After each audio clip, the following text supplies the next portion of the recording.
I mean, talk about kind of these moments and how fast everything unfolded. Well, first of all, at 10:36 we get a call. Dispatch gets a call, and the person is complaining about criminal mischief. Somebody's downstairs. He's upstairs. He's got some health issues and couldn't get downstairs, so he could see somebody down there tearing up his property for whatever reason. Criminal mischief at nighttime. So we send 2 deputies. One deputy got there ahead of the other one and was able to get a description of the vehicle because it had already left prior to the deputy getting there. And so the broadcast went out that it was a blue pickup with a mattress in the back of it. Well, that's pretty descriptive, mattress and back. So the other deputy that's inbound goes by the LBA market, which is at LBA and Highway 95.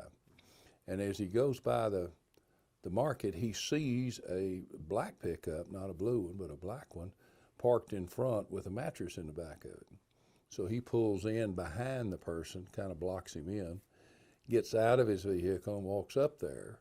And when he walked up, he started going through his protocol of identifying the driver, determining if he was the one involved. And as he's doing this, he determines that this person is wanted on a felony warrant.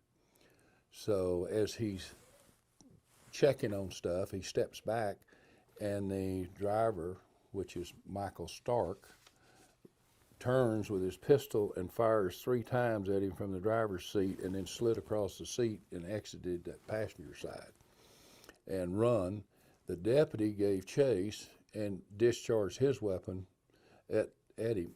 Now, we don't know at this point whether the deputy's arm was already compromised or not, but we feel like it was, or I think it was. But it may not have been. He may have got shot while he's pursuing him. I don't know. But at any rate, he pursues the person and shoots at him. We don't know whether he hit him or not. And his arm, one of the shots broke this arm, forearm here. It just shattered these bones. The other one hit him full force here in the chest, and his vest did the trick.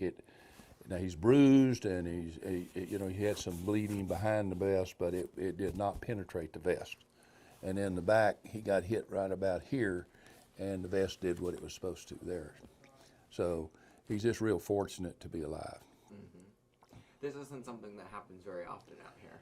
No, we always, I guess, know in law enforcement that it's going to come to you, but we do have a pretty safe community here, I think, all in all. Our deputies don't experience these kinds of things on a routine basis like some of your bigger cities and so forth might. So this is a real rare occasion. Of course, when I got the call at about, the shots fired call came in at 10:57, which is about 10 minutes after the original call. And I got the call at 11 o'clock, and I immediately came down here. So, and I've been down here ever since. But anyway, that's what we do. We had units responding from Hayes County. We had from LaGrange. We had the sheriff's office over there in Fayette County. We had Smithfield PD, Bastrop PD, the school district. We had a bunch of units in there. We had aircraft from Austin PD. We had DPS helicopter here. And we have a drone. We deploy those immediately around that shooting site to see if the person's out in the brush somewhere, because we have that heat sensitive flares on it. Mm-hmm. And we did not locate him. So where he is, I don't know. Is he wounded? I don't know. But we do know that, that we're not going to give up on trying to find him. And he's local to the community here. There'll be a lot of people that know exactly who he is. And we're hoping that the community will come forward and give us a location on him. Have you gotten any tips at all overnight about him or where he might be? We have not, because the late hour of this, the news started picking this up probably about 3 o'clock or 4 o'clock, but a lot of people don't watch the news at 3 o'clock in the morning. Mm-hmm. So they're just waking up to this. And we feel like the public will start getting some phone calls now. And of course, the public can call the sheriff's office or the main dispatch number and give whatever information they have. Mm-hmm. One question that popped into my head immediately was just why there wasn't a blue alert. Can you kind of explain what happened there? Yeah. I had to make a decision on whether to put a blue alert out, and of course, this thing is going all the time. You know, we didn't slow down. But we don't have anything to put out there on the blue alert except his name. We don't have a description of a vehicle. It's what you normally use a blue alert for. And so if law enforcement engages him, he's got a felony warrant, and they're going to know immediately. So we got local broadcast out on him and so forth. But let's say a trooper stops him in another county, San Antonio. Well, they're going to approach the car, and they're going, you know, the blue alert will not do anything for that trooper because he don't know who he's got.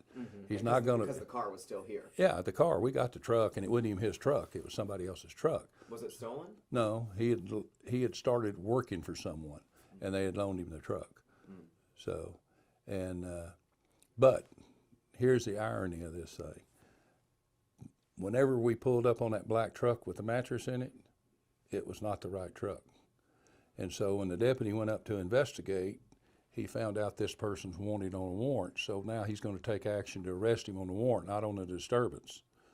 Later, when we review the video, we see on the video where the truck that we're looking for actually pulled up behind the patrolman or the deputy and parked at the gas pump and got gas while this was going on.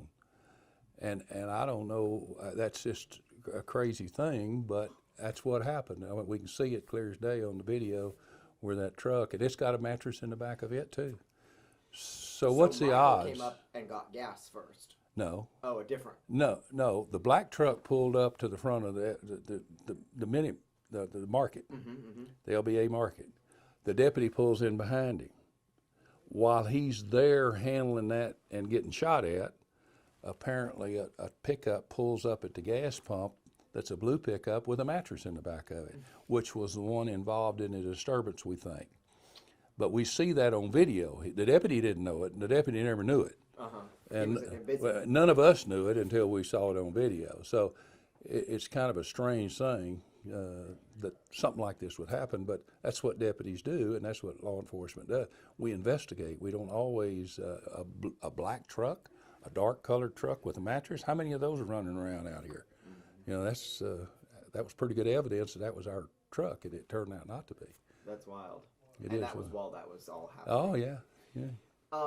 Talk about the deputy. How long has he been with y'all, and what's his background? Yeah, He's been with us 2 years and 7 months, and that's about the length that he's been a law enforcement officer. He's a good deputy. He loves his work, obviously. His spirits are up. He's in the hospital. I've been communicating with his family that's in the hospital. They tested him and he's got COVID, so we're cut off from going to see him now, you know, because of COVID. And that's a strange thing, too. There's another irony of this thing. You know, they tested him and he's got COVID. And so, at any rate, he's in good spirits. He, in fact, asked for his handheld radio while he was there. And they gave it to him for a while until he got on the radio and was trying to tell some of the units what the description of the suspect was. When one of them was asking, said, what was the description or what was he wearing? He just answered on the radio from the emergency room. So, oh my gosh. So that's the kind of dedication he is. So, you know, he's still worried about his fellow officers out here. He's worried about other things. And instead of taking care of himself. Of course, they took that radio away from him pretty quickly after that. So. Yeah. Well, is there anything that we didn't talk about or anything that you want to add? I guess the only thing is that I would say that if the public comes in contact with Michael Stark, do not approach him. He's still armed. He left the scene with his weapon. I think he's more of a threat to law enforcement than he's the public, only because we don't have any kind of intelligence to indicate he's got a vendetta. He was not involved in a crime except just being wanted at the time. And so it's not like he's on a crime spree out here or anything. I think that he's more interested in not being captured, and so the public should not approach him or do anything that would set him off as far as thinking that they're trying to get him captured. But just stand back, call us, and we'll take it from there. Do you know why he was at the market? Did he go in, or was he just parked there? The deputy saw him in the truck, never saw him out of the truck, so I don't know what he was doing there. there was 2 females with him that exited the truck before he got involved in the shooting. And these 2 females just barely knew him. They had just met him or anyway, they just said that they did not know him very well, and they had gotten in the truck with him about 5 minutes before. And so, any rate, they were cooperative. In fact, the 2 females cared for the deputy when he was wounded and bleeding, and even reloaded his pistol for him. Oh, wow. So. And so where are they at now? We interviewed them. We satisfied ourselves that they were not a part of any of this. They were not involved in any criminal activity. So once we got our statements and everything, they were released. Okay. So they were out of the truck when the shots were fired? They were. Okay. And that's the reason he was able to slide over that passenger seat. That makes sense. You have anything? There appeared to be at the convenience stores at one end, and on the other end is it where it looked like there were bullet holes in the wall there. Is that correct? Were those bullet holes? Like they have maybe 3 or 4 of them? In all probability, those came from this incident. It looks like they were dug out. That's what you guys would do, right? Dig the bullet out? We would. I'm not sure that we dug any out of the walls, but I don't know. I have not reviewed the evidence, and quite honestly, I normally don't comment on the evidence. I know we did get some shell casings, but I've been asked how many did we get, and I don't know how many we got. I don't know anything that was picked up at the scene, but we routinely, our crime scene unit went out. One last thing, I guess, is our protocol on anytime we have an officer-involved shooting, which we don't have many. I think this is the second one since I've been here. And the deputy wasn't hurt in the last one. This is the first time in my 5-year tenure that we've had a deputy that actually was injured due to gunfire, so, which is rare. So. So is that, once he's out of the hospital, will he just be on administrative leave? He will be, but I'm going to guess that we're not going to put him on administrative leave because he's going to be on medical leave for a while. This is not going to go away. He's going to have therapy, I'm sure, and a lot of other things. Go through some rehabilitation program with his arm and so forth. Anytime you shatter that bone, it can't be a good thing. All right. But we have seized his pistol, and we've done all the protocol that we normally do. Got it. Okay. Thank you.